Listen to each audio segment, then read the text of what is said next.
For today's ganap ay nagyayang mamasyal ang mga kaibigan ko. Sinama ko rin tong si Ate Jada para makapamasyal din siya. Heto nga't una akong sinundo ng yayamanin kong kaibigan. Dito nga niya ako sa harap pinaupo dahil magbablog nga daw ako. Pagkatapos ay sinundo na namin isa-isa yung mga iba pa naming mga kaibigan. Kaming apat ay halos magkakalapit lang kami. Kaya naman mabilis lang ang pagsundo namin dito sa dalawa naming kaibigan. Pero ito pang isang kaibigan namin ay taga-ibang barangay pa. Pero hindi naman masyadong kalayuan kaya't nagbiyahe lang kami ng mga ilang minuto lang. Kaya naman heto't kompleto na nga kami. Apat na lugar ang pupuntahan namin ngayon kaya naman tanghali pa lang ay nagbiyahe na kami. Uy, Pitso, mag-umpisa na yung manorling.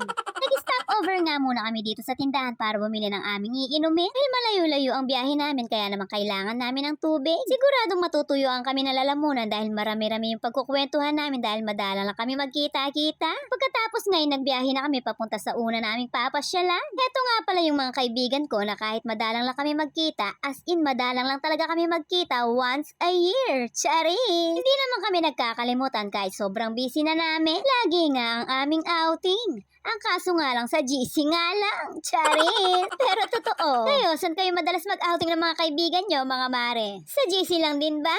Charis! Pero sa totoo lang, hindi pa rin ako makapaniwala na mamamasyal kami ngayon na naka 4 wheels na. Pati kasi ang gamit naming pamasyal namin ay kolong-kolong lang. Kaya naman ngayon ay no more Hagardo Versosa na sa biyahe. Sobrang natutuwa kami sa kaibigan namin na unti-unti na niyang nakakamit ang mga pangarap niya. Todo ang suporta namin kung ano yung mga tatanggap na achievements ng bawat isa sa amin. Kahit nakakaangat yung iba sa amin na hindi kami nagkakalimutan. Babalik nga tayo dito sa biyahe namin. Napakaganda ng mga dinadaanan namin na parang paintin lang yung mga bundok. Napakasarap mag-rides dito dahil ang luwang-luwang ng daan at walang masyadong sasakyan na dumadaan. At ang mga bahay dito ay ang lalayo ng mga pagitan. Sobrang tahimik naman kung titira ka dito. Pagkalipas nga ng isang oras na biyahe namin ay nakarating na kami dito sa unang papasyalan namin. At ito nga ay ang Limyak Park. Yung iba sa amin ay first time lang namin pupunta dito. Kaya naman for the go ang mga dabber cats. Pagpasok nga dito sa gate ay bubungad na sa'yo itong kanilang guard. Kapogi na pamamba pa oh. Meron nga pala silang entrance fee dito. Kaya naman sa mga gustong pumunta dito, ito ang yung babayaran. 40 pesos per head ang kanilang entrance fee. At pagkatapos naman namin magbayad, ay inassist na kami ni Kuya kung saan kami pwedeng mag-park. Yumeyan, bumisiyaki, ayan, go, go, go! At pagka-park naman namin ay nag-ayos lang kami ng very, very light. Oy, minurit na ako na naman di ang kaluguran ko. Paano na yung kong babakino? Okay, talang kabilabi na ba? Meron nga pala silang hanging bridge dito, kaya naman hindi natin palalampasin yan. Kaya naman for the go ang mga person. Pagkatapos ay inumpisahan na namin maglakad-lakad para makalibot na nga. Kilala yore, hanapin din Power Ranger din. Ili ko pa mono kung saya niya po, kaya masagay ko ang hantud. O, tutuwa na ako sa imbilihan niya, kailangan ng yeskelan.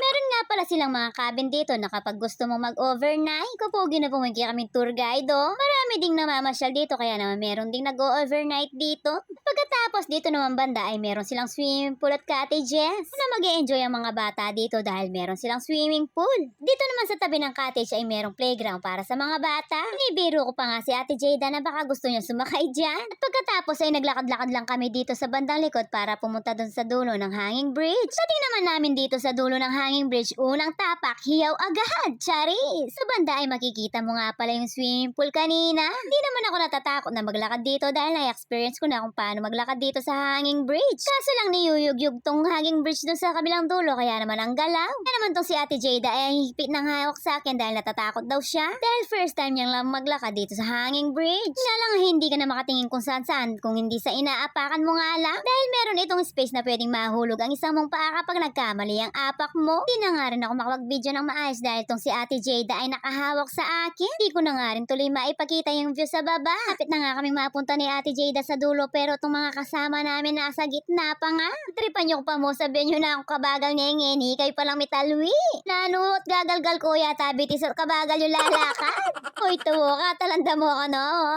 Pagdating nga namin dito sa dulo ay ngayon ko lang nabidyohan yung view sa baba. Napanood ko to sa ibang vlog dahil ang gamit nga nila ay drone na parang ang lawak-lawak nito. Pero kapag ikaw mismo ang pumunta dito ay hindi ka naman mapapagod sa paglalakad. Pero ang saya-sayang ma-experience nitong hanging bridge. Pababa naman namin ay pumunta agad kami dito sa tito namin para makapag-picture. Kapogi na pamamba pa meo. Medyo naghintay nga lang kami dahil may nauna sa aming mag-picture. O ne, pak na pak pala mag-pictorial ne guys. Pagkatapos naman ay nagyaya sila magpicture doon sa mga rebuto na ang lalaki ng mga ulo. Kaya naman kahit sobrang init sa oras na yan ay go na go kami dahil madalang lang ito. Yoske, ikaw ba naman once ay lang magkita-kita? Kaya naman tuloy sinusulit namin. Kaya naman pagkatapos namin magpicture bago kami umalis na nag-CR muna kami dahil medyo malayo na naman ang biyahe namin at walang CR doon. Kaya naman thank you sa aming kaibigan na na-experience namin ang makapamasyal dito. Marami pa nga ang aming pupuntahan kaya hanggang dito na lang muna.